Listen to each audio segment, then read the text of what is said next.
Adafo Média, les Grandes Gueules Tour, 7e édition. Ça passera forcément à côté de chez vous. Retrouvez les Grandes Gueules le 15 mai à Siguiri, le 16 mai à Cancan, le 17 mai à Kouroussa, le 19 mai à Dabola, le 22 mai à Mamou, le 24 mai à Kindia. Rejoignez l'équipe des GG de Adafo Média dans votre ville. Les GG Tours, 7e édition, ou le Tour de la Guinée démocrate. Avec Lafarge Singh, Armati, le groupe Sonoco, Waymo et Casal Industrie. Merci à vous qui nous rejoignez sur Suite FM Guinée. Vous nous écoutez sur cette radio tous les soirs à 18 h. Retrouvez donc l'intégralité des GG. Les Grandes Gueules Tour, le grand safari, ça a démarré évidemment. Demain, nous serons en direct du côté de Cancan. Ainsi de suite, Kouroussa viendra mercredi. Mesdames et messieurs, merci à tous nos sponsors ce matin, à Waymo, à Commando, entre autres, à tous les sponsors évidemment qui sont manifestés pour la réussite de cet événement. Merci à vous tous à l'international. Vous allez continuer à réagir, mesdames et messieurs, par SMS au 657 39 13 13. Dans la demi-heure, on va vous donner la parole, évidemment, vous, téléspectateurs, vous, spectateurs ici à Siguiri. Et puis, on s'intéressera aussi à cet autre domaine. On parle de mines ce matin. Les mines, principales sources de revenus de dizaines de villages de bourrés. Des grammes, voire des kilogrammes sortent chaque jour des puits d'une bonne profondeur. Des puits qui exposent donc de jeunes exploitants, adolescents, à majorité en danger, au danger, pardon, de la mort. À Balato, la nouvelle mine est juste derrière les maisons, mais l'activité donne des ailes. Les responsables du district donc veulent en effet qu'il soit érigé en sous-préfecture, qu'il y a de quoi, grâce donc à l'exploitation de l'or. Cette section de la commune rurale de Kintigna a atteint le niveau d'une bourgade bien peuplée, et éclairée et animée. L'État n'y est cependant pas, on l'a évoqué dans cette émission, avec ses ressources. On essaie de comprendre ce matin, mesdames et messieurs, avec quelques intervenants qui vont se succéder sur ce plateau. Et puis on s'intéressera également à la santé. Il faut le rappeler, la ruée vers l'or accompagne donc de pathologies. La principale, comme partout donc en Afrique, c'est le paludisme. Première cause de consultation, la fièvre typhoïde. On en parle ce matin avec nos invités. Docteur Abou Billy Keïta sera avec nous sur ce plateau, mesdames et messieurs. Mais d'abord, parole directe, évidemment, avec vous, Félix Milimono. Les spectateurs qui veulent prendre la parole ce matin, mon cher Félix. Allez, le temps pour la réalisation évidemment de régler tout ça. Nous sommes en direct, mesdames et messieurs, il faut le rappeler, du côté de Siguiri ce matin, au niveau de la maison des jeunes de côté de Siguiri. On va donner la parole évidemment aux spectateurs qui souhaitent poser des questions à la direction préfectorale de la jeunesse qui était avec nous sur ce plateau. Il est d'ailleurs toujours avec nous sur ce plateau. On va continuer l'émission dans un instant. Mais d'abord, mon cher Diba, on a écouté monsieur Karamo Silla, il est toujours d'ailleurs avec nous. Ceci dit, des questions, évidemment, je sais que les spectateurs veulent poser des questions ce matin. Beaucoup d'autres choses qu'on a envie d'évoquer avec notre invité ou qu'il a déjà évoqué. On a parlé un peu de la jeunesse et un peu avec toutes les implications, notamment sur le plan de leur organisation ici à Siguiri, parce que quand on parle de dividendes démographiques, ça veut dire tout simplement qu'il faut avoir d'abord une idée sur le chiffre des personnes qu'on veut toucher, comment ils sont répartis, quelles sont les différentes couches, les activités vers lesquelles ils sont tournés. En fonction de là, on peut faire une planification et investir à l'endroit de ces jeunes. Donc aujourd'hui, il disait qu'il n'a pas une idée exhaustive du chiffre concernant la jeunesse ici à Siguiri. Maintenant, l'autre paire de manches, peut-être que j'aurais voulu demander, c'est lié à la criminalité. Tout récemment, on a saisi des machines, des pouclins souvent qui sont à l'origine de décapage de l'environnement. Et la plupart des jeunes avaient ces machines. Le fait de les saisir aujourd'hui, ils restent sans activité. Et si on ne propose pas quelque chose à ces jeunes, la jeunesse souvent c'est un tsunami silencieux. Quand vous ne l'aidez pas, il va prendre son destin en main. Aujourd'hui, vous à votre niveau, qu'est-ce que vous êtes en train de faire pour réorienter ces jeunes vers une autre activité ou en tout cas en termes de conseils et sensibilisation? Voilà. Avant de répondre, je demande à monsieur, docteur Abou Billy Keïta de nous rejoindre sur ce plateau. Allez-y, messieurs. Ok, effectivement, comme vous avez dit, le CNRD, le président du CNRD a pris un décret pour interdire l'utilisation des pouclins dans l'orpaillage. Mais je vais vous dire que l'orpaillage ne se limite pas qu'à l'utilisation des machines pouclines. Donc l'activité continue elle-même, mais c'est l'utilisation des pouclines qui constitue un peu une sorte de concurrence des sociétés minières, alors que les sociétés minières, elles, ont des permis. Donc, si vous êtes orpailleur, restez orpailleur. Organisez-vous avec des méthodes artisanales pour exploiter l'or. Mais quand vous allez prendre des machines, vous n'avez pas de permis, vous détruisez l'environnement, vous n'êtes pas redevable, on ne sait pas qu'est-ce que vous gagnez, c'est vraiment très grave. Donc nous avons appuyé cette décision, vraiment, ça il faut le dire, du CNRD. Maintenant, le défi aujourd'hui, c'est de réorganiser le secteur, parce qu'on ne peut pas l'interdire, c'est la principale activité à Sigiri, afin que ces jeunes puissent retrouver des débouchés. Voilà. Voilà. Monsieur Silla avec nous, voilà, je pense que la liaison est rétablie avec Félix Milimono, mon cher Félix, avec question directe avec les spectateurs. Voilà, on va revenir un peu plus tard évidemment avec lui. On va aborder d'autres sujets avec monsieur Dr Abou Billy Keïta. Bonjour et bienvenue sur Espace. Bonjour. Bonjour. Bonjour, M. Djarassi. Bienvenue sur ce plateau. Allez-y, mon cher Tamba. Nous aurions aimé justement avoir sur ce plateau le directeur préfectoral de la jeunesse, mais tout ce qui est préfectoral n'aime pas assez les GG, en tout cas à l'exception de vous. On va donc faire avec vous qui êtes médecin, qui êtes praticien de santé à Sigiri. Vous recevez des patients, des citoyens de Sigiri qui viennent vers vous avec des préoccupations de santé. J'ai envie de poser la question simple de savoir quelles sont les principales tendances que vous relevez dans les soins que vous prodiguez. De quoi souffre-t-on à Sigiri? D'abord, je vais profiter de cette occasion et de la présence du groupe Adafo à Sigiri pour remercier M. Girassi et l'ensemble de son équipe d'avoir pris l'initiative de décentraliser une telle belle émission pour pouvoir permettre aux gens de l'intérieur de la Guinée de bien profiter et de partager quelques moments avec eux. Merci. Pour ce qui concerne votre question relative à ma profession, il faut savoir que la première cause de consultation à Sigiri, Sigiri étant une zone tropicale, reste et demeure le paludisme. Le paludisme est la première cause de consultation dans nos structures sanitaires. Donc, voilà. Donc, le paludisme étant la première cause de consultation dans nos structures, étant praticien, nous nous investiguons de notre manière pour pouvoir poser un diagnostic adéquat en fonction des plaintes des malades que nous recevons. Le paludisme, après nos investigations, on peut mettre en évidence ou retenir que soit il s'agit d'un cas de paludisme simple ou il s'agit d'un cas de paludisme grave. Le schéma de prise en charge dépend du type selon l'OMS. S'il s'agit d'un cas de paludisme simple, je pense que le traitement est plus simple. On passe par la voie orale pour pouvoir traiter avec une bithérapie, l'artéméter associé à la lumefantrine, qui est le traitement de choix. Dans le cadre de la préparation de cette émission, justement, on nous parlait du paludisme, mais aussi de maladies diarrhéiques à Sigiri. Alors, ce qui me renvoie à la question des causes. Merci d'avoir posé cette belle question. Parce que chaque nation a sa politique au niveau sanitaire. L'État guinéen, pour sa part, a mis en place un système de suivi des femmes en état et qu'elles sont prises en charge dans les centres de santé, dans les postes de santé et à l'hôpital préfectoral gratuitement. Les cliniques privées ne sont pas incluses dans cette prise en charge gratuite de ces femmes enceintes ni de ces enfants de 0 à 16 mois.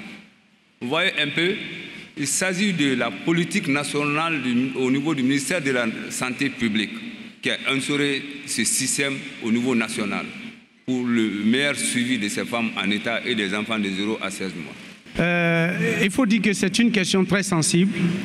La question relève même de la problématique de la collaboration entre les structures déconcentrées et les collectivités locales.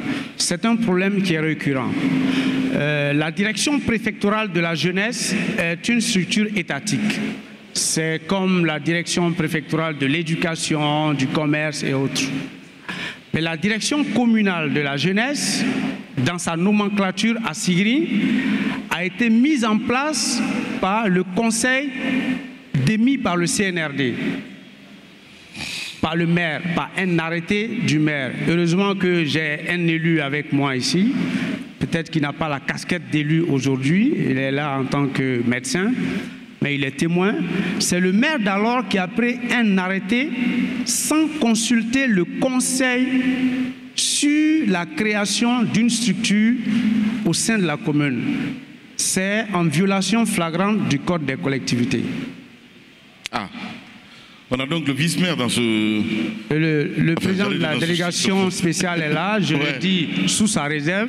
Il n'était pas en ce moment en fonction, mais j'ai une information claire parce que j'ai reçu l'arrêté du maire d'alors, antérieur, qui a pris un arrêté pour mettre en place une structure administrative au sein de la commune sans consulter le conseil communal, ce qui est en désaccord avec l'article 29 et l'article 245 je crois, qui voudrait que c'est le conseil qui statue pour créer les structures administratives. Première incohérence. La deuxième incohérence, le DPJ n'a pas été associé à la création de la DCG, alors que la structure, selon les principes de collaboration, doit être sa tutelle technique devrait être le représentant technique de l'État dans le domaine.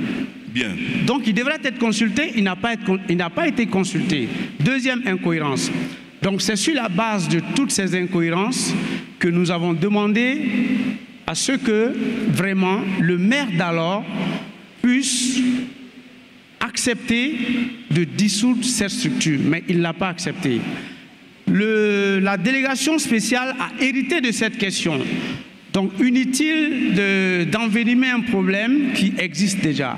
Mais au-delà de la question des principes, pour une collaboration franche, nous, à notre niveau, pour des questions de collaboration, nous avons toujours collaboré avec la direction communale de la jeunesse pour essayer de faire la paix. Mais à un moment, il y a eu des dysfonctionnements qu'il était important de noter, notamment le fait que la direction communale de la jeunesse, qui est une structure localisée sur le territoire de la commune, outrepassait la commune pour intervenir sur les questions au-delà des frontières de la commune, notamment à la SAG. Ce sont des questions qui ont intrigué le DPJ et donc les griefs ont commencé. Je ne voudrais pas entrer dans ces débats de personnes. Non, mais c'est important quand même d'en parler. S'il évoque, c'est qu'il y a un problème. Je voudrais que le public comprenne qu'il y a la question de principe qui se pose et il y a la question de la collaboration aussi qui se pose. Mais que ce soit l'une ou l'autre, pour nous, le problème est de créer la paix. Comment changer les structures de jeunesse, les animateurs de jeunes au niveau des quartiers? Je voudrais qu'ils sachent premièrement que les structures de jeunesse au niveau des quartiers ne sont pas légalement constituées.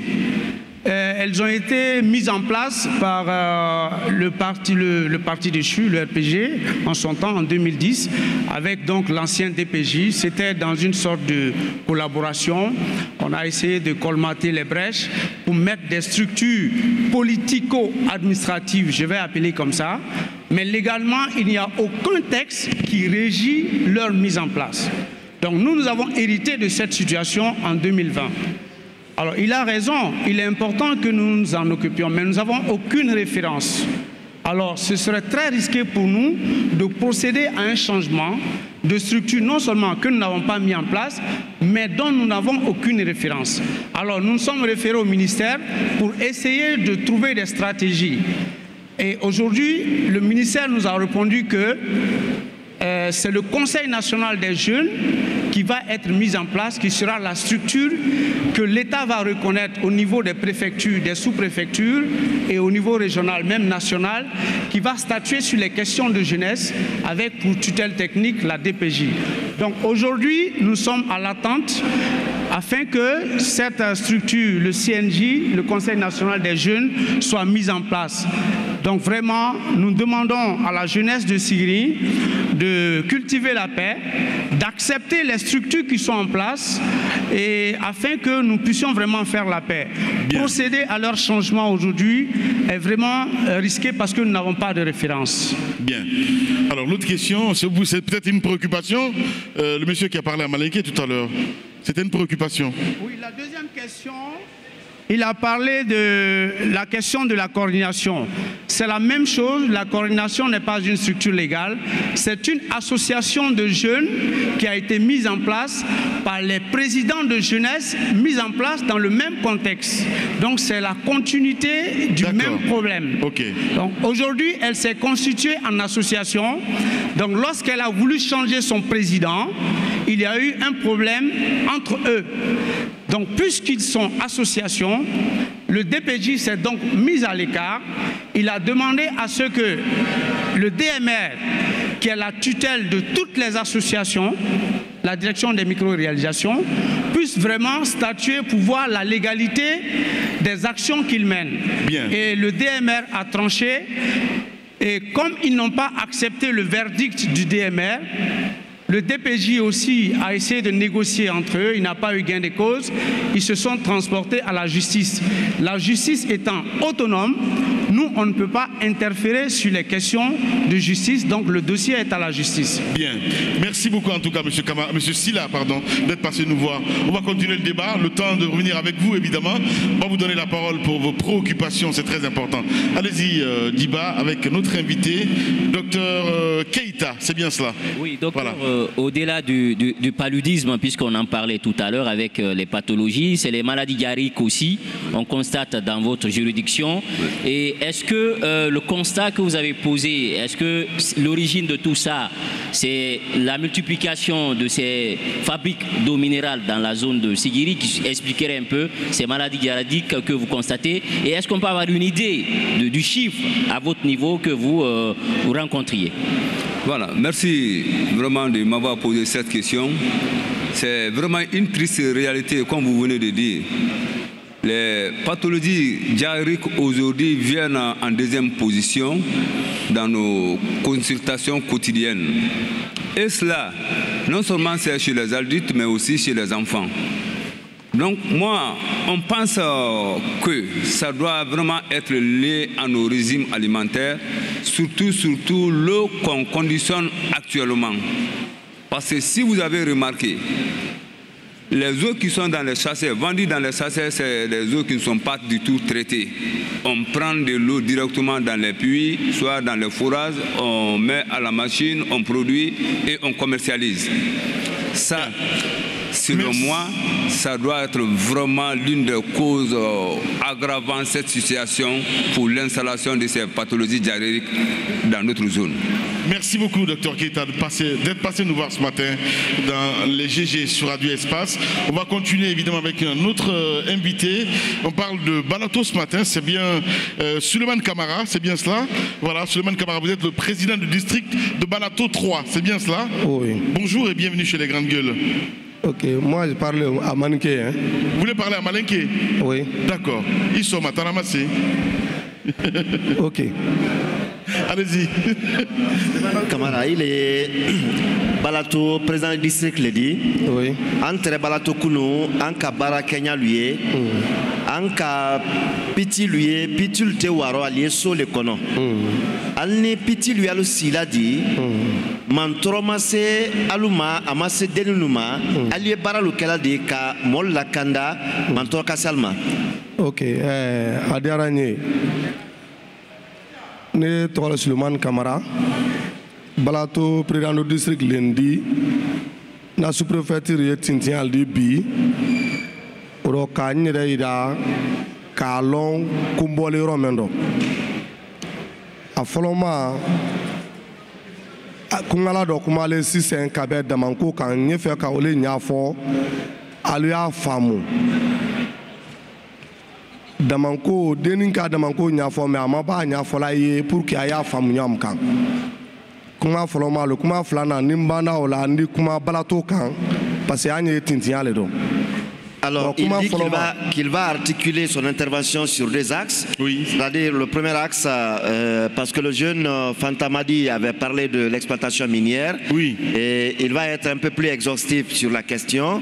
Et deuxièmement, la situation de Balato. Il va l'aborder, comme on l'a annoncé d'ailleurs, leur ambition aujourd'hui d'aller vers le statut de sous-préfecture.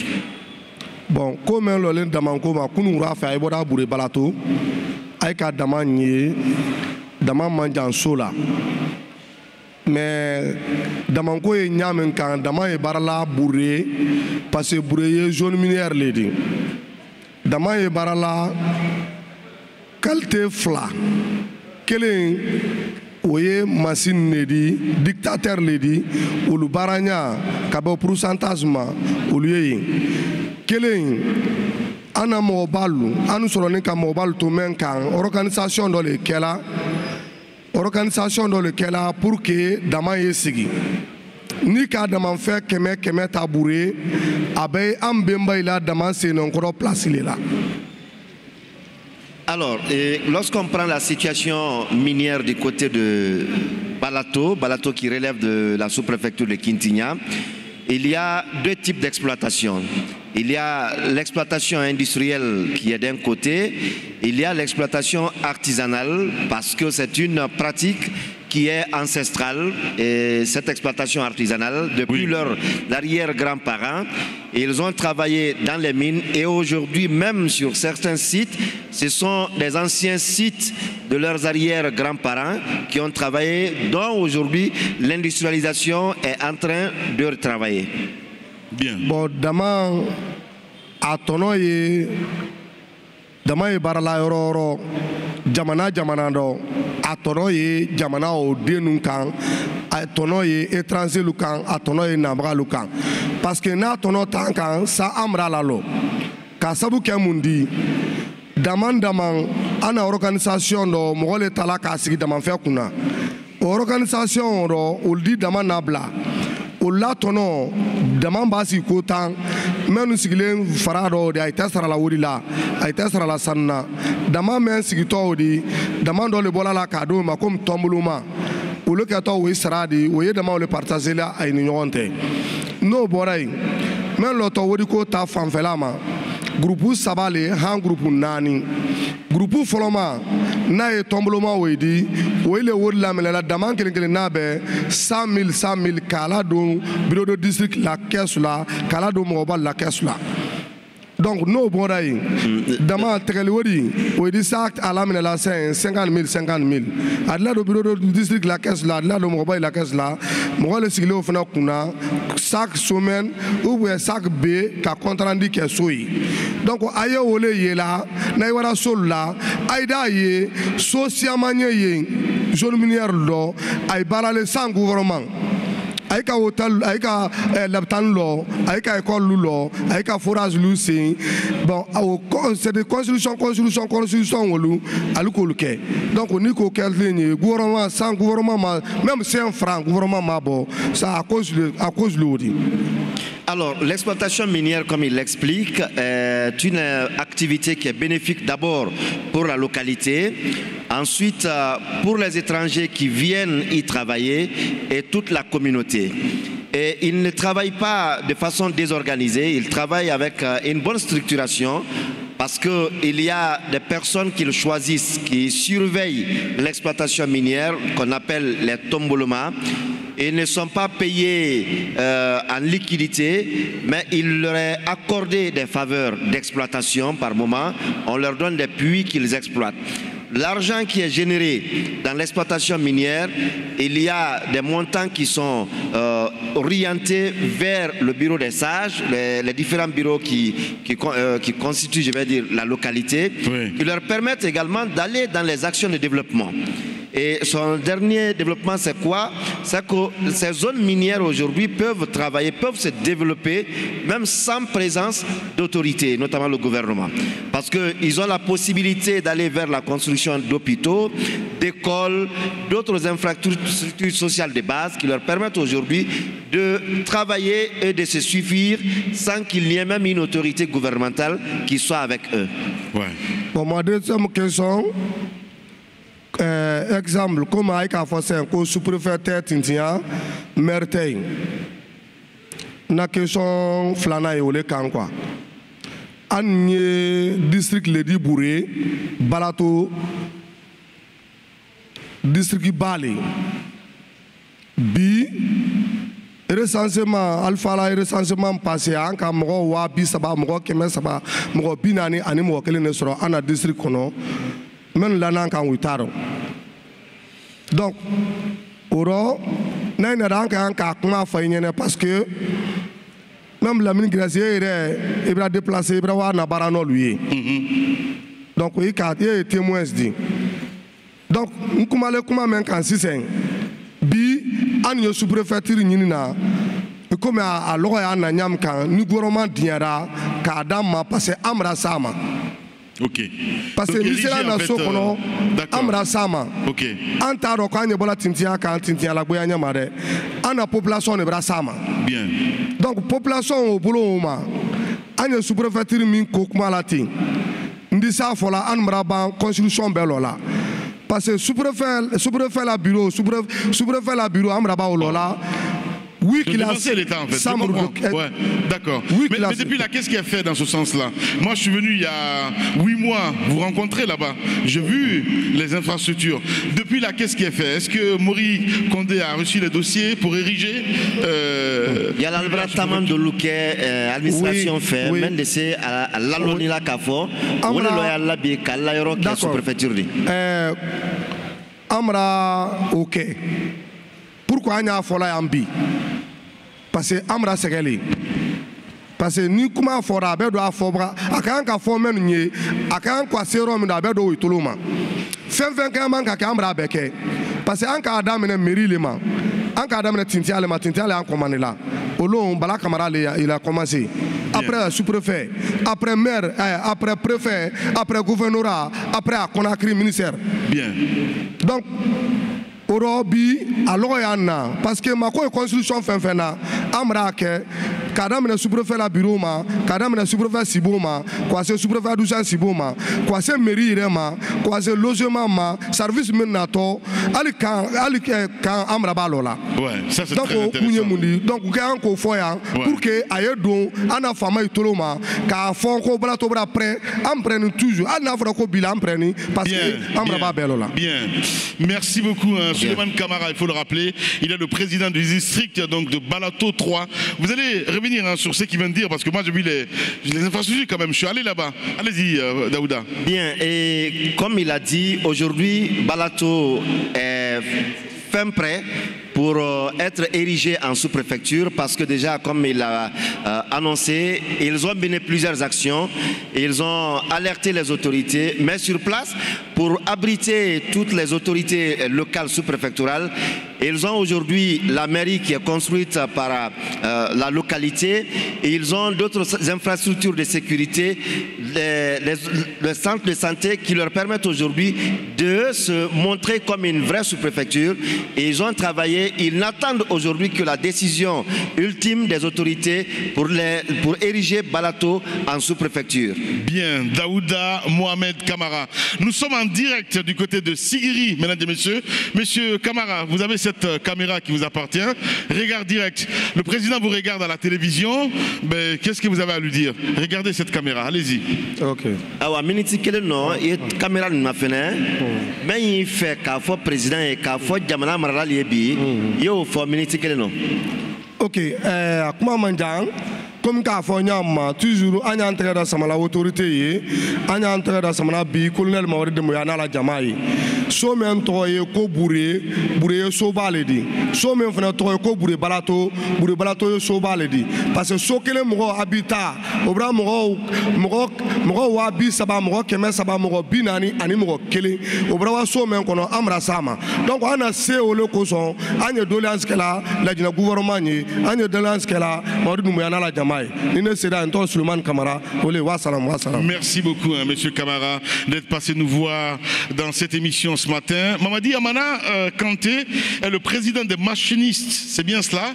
Vous pouvez nous rejoindre sur ce plateau, Monsieur Kanté, pardon, parce qu'on nous reste, ça ne reste pas beaucoup de temps, vous a cherché dans la salle. Voilà, bienvenue. Vous avez un mot pour les auditeurs et les téléspectateurs. Allez-y, bonjour. Bonjour la radio Espace. Bienvenue. Bonjour la radio Espace, notre radio de tout aimé par la jeunesse de la Guinée. Merci beaucoup. Nous sommes vraiment contents de votre arrivée à Sigiri. Concernant nos activités de mines artisanales, nous les ingénistes, il y a beaucoup de souffrance par rapport à notre travail. Aujourd'hui, on a acquis de beaucoup de choses. Mais dans toutes choses, quand il prend les inconvénients, il faut prendre les importances aussi. On contribue beaucoup aussi à l'évolution de cet État. Parce que sans les activités artisanales, tu ne verras pas à Sigiri ici, 100% de nos zones sont à Sigiri ici, travaillent ici, se débrouillent ici. On n'est pas dans l'immigration clandestine. Ça, c'est grâce à cette activité. On n'est pas dans le banditisme. C'est grâce à cette activité. Vraiment, si on vous voit ici aujourd'hui, on vous demande de nous aider, de porter main forte auprès du gouvernement, de réglementer nos activités auprès de nos mines pour qu'on puisse travailler dans toutes les normalités. C'est intéressant. Lorsque vous dites réglementer pour vous permettre de travailler dans toute la normalité, qu'est-ce que vous voulez concrètement? Bon, par rapport à les machines Caterpillar, avant, on travaillait avec les orpailleurs qui ont des cahiers de charges. Et nous, on ne paye pas de taxes. Mais on contribue à la dégradation. Mais compte tenu d'aujourd'hui, nous les machinistes, étant un groupement agréé, on demande aux services des mines de nous agréer auprès d'eux pour qu'on puisse payer leurs taxes par la fonctionnalité de nos activités. D'accord. Allez-y, Thomas. Alors, il y a justement dans l'activité de l'exploitation artisanale, il y a ces petits chiffres de 2020 qui ont certainement, dont la tendance se sont certainement maintenues, que j'aimerais rapidement partager. Vous voyez par exemple sur le trimestre avril-juin 2020, l'exploitation artisanale faisait 7 fois l'exploitation industrielle. 7 fois l'exploitation industrielle. L'exploitation industrielle, notamment avec la SAG et la SMB, c'était 3,679 tonnes. L'exploitation artisanale équivalait à 25, un peu plus de 25 tonnes, ici même dans cet espace. Alors, la question est, vous n'êtes pas immatriculé. Première chose. Deuxièmement, la question des taxes. Vous ne payez pas de taxes comme la SAG, comme SMB paye aujourd'hui. SMD paye aujourd'hui ces taxes. Je vous pose donc la question, est-ce que vous comprenez quand même qu'il y a des limitations sur votre action, étant donné que vous polluez, au-delà de la pollution, vous détruisez l'environnement qui pose aujourd'hui un problème. Est-ce que vous comprenez la démarche et quelle serait votre réponse par rapport à cela? Bon, par rapport à cette question, ce que vous avez dit c'est vrai, mais la SAG, c'est des sociétés étrangères. Les artisanats, c'est des Guinéens. Ce que nous on fait et ce que la SAG fait, c'est pas pareil. Nous, c'est à l'aide de l'État et de nos populations. Mais la SAG, c'est à l'aide de l'État. D'accord, je suis d'accord. La SAG, c'est des produits chimiques avec du cyanure. La SAG, c'est des puits béants qui n'ont pas été bouchés. La SAG, c'est un défaut de reboisement. Tout ça, je suis d'accord. Oui. Ce que je dis, c'est que vous produisez plus. Vous produisez beaucoup plus que ces sociétés-là. Oui. Vous, entre guillemets, vous détruisez plus d'environnement que ces sociétés-là. Oui. Sauf que vous n'êtes pas astreint à aller reboiser et à payer des taxes. Qu'est-ce qu'il faut faire quand on est dans une telle situation? Quelle serait votre solution? Bon, notre solution aujourd'hui, c'est de prendre les charges à nos côtés.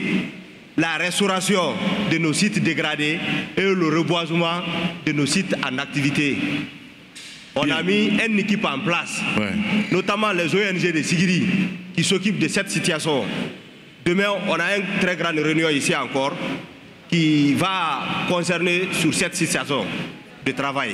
Donc vous engagez à accompagner les ONG de Sigiri dans le cadre du reboisement, c'est ce que vous nous dites? Oui, on s'engage à accompagner les ONG de Sigiri dans le reboisement et la restauration de nos sites dégradés. D'accord, pour embrayer sur la même question, puisque vous parlez de l'exploitation artisanale, et normalement on vous recommande de créer et entretenir annuellement pour chaque mine une forêt villageoise de 10 hectares.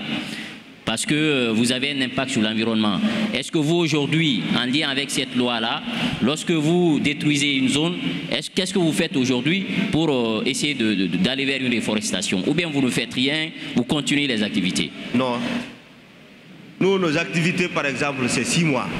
Oui. Nos activités, par exemple, c'est 6 mois. Une fois que les 6 mois passent, à l'approche des saisons pluvieuses, on passe à la restauration de nos sites qu'on a dégradés pour faire le reboisement et passer à un autre site. Merci à vous tous. Voilà, on a terminé, mon cher Mohamed. On doit rendre l'antenne avant de recevoir sur ce plateau, un peu plus tard, à 13h, évidemment, le journal de 13h. Ça sera en direct ici. Allez-y, Mohamed. Constat? Oui, moi j'aimerais simplement dire merci à la population de Sigiri pour la chaleur de leur accueil. Merci à tous ces intervenants également qui se sont succédés ici sur notre plateau.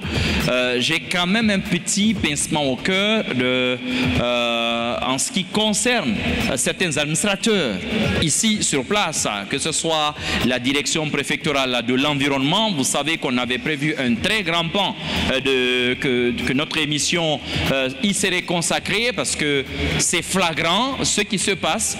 L'exploitation, que ce soit artisanale ou industrielle, de l'or laisse quand même des traces indélébiles sur l'environnement. On l'a dit tout à l'heure, la démographie explose à Sigiri et c'est là également, on a l'impression quand on circule dans la ville que les questions de salubrité et autres ne sont pas encore totalement maîtrisées. On aurait eu vraiment besoin de les entendre à l'environnement, à la santé, comme il a dit tout à l'heure ce jeune homme, à l'administration du territoire.